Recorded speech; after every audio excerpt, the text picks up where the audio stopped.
Hello everyone, and welcome back to another Aether Gazer guide. Today's guide will be covering S-Rank Hera Phantasmal Dawn. This guide today is only going to be covering her support playstyle, but if you're interested in DPS, please let me know in the comments below. Keep in mind, these translations are from CN, so the wording of the descriptions and the names could be different upon global release. Also, keep in mind, you can build her however you wish. It is your game, it is PvE, so play how you want to play. Hera is set to release on August 11th, 2023. Her main role is support, and her element is light. Her gen zone is Olympus, and her resource is energy, and it is recommended to try to pull for double S to max out her second skill. However, it is not required. Her ult chain is going to be with Hermes A rank, who's set to release with Hera. However, this is only for DPS Hera and won't be needed for the support at all, seeing as how she's already going to be supporting your current DPS with their own ult chain. The key form you want for Hera is Herald Miriam. It gives 20% attack with plus 100 attack for the stat, and its gen zone is Olympus. The effect when equipped by Hera Phantasmal Dawn is dodge is guaranteed to trigger dodge effect. Holding the dodge key will consume 30 energy to trigger dodge effect an additional time and can be triggered once every 24 seconds. Self or teammates under skill 2's effects will have their damage increased by 32% in 0 time. The meow you want to run is Meninja. It increases crit and ult charge at Omega rating. The chip you want to run is Shadow Hunter, which increases 0 time by 1 second, which plays into her key form. Hera will release with 3 of her own chips, the first being Phantasmal Dawn Follow. If, for example, you're running Osiris, Shu, and Hera and playing as Osiris, you'll want to run this chip, which allows Hera's skill 2 to only buff the team leader, as long as you have Hera as an AI on your team.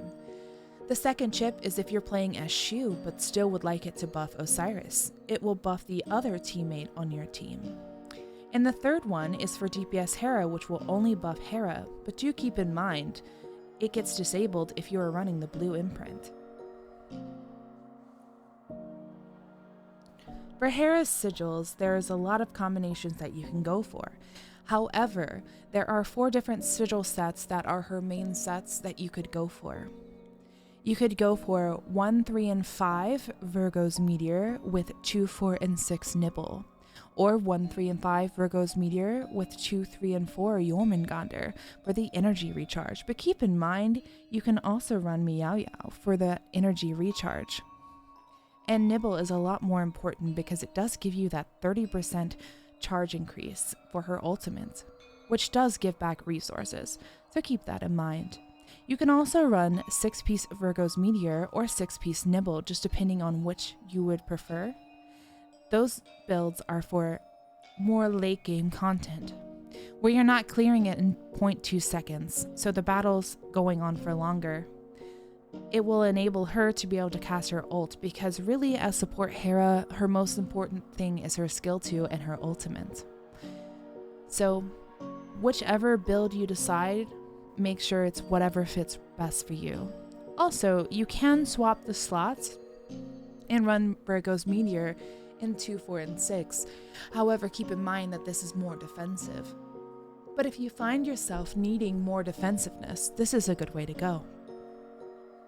I hope that answers all of your questions, and just play however you want to play. That's the most important thing. For her skills, she launches an attack at the target, causing light damage. Her skill 1 is Fallen Morning Star. She summons 5 meteors above the target and attacks all enemies within range. Her skill 2, her buffing skill, called Dawn Prayer, attacks the surrounding enemies and increases the attack power of the teammate with the highest attack power. Her skill 3 is called Zodiac God. It summons the celestial hub above the target and attacks enemies within range. Her ultimate is called Echo of Eternal Day.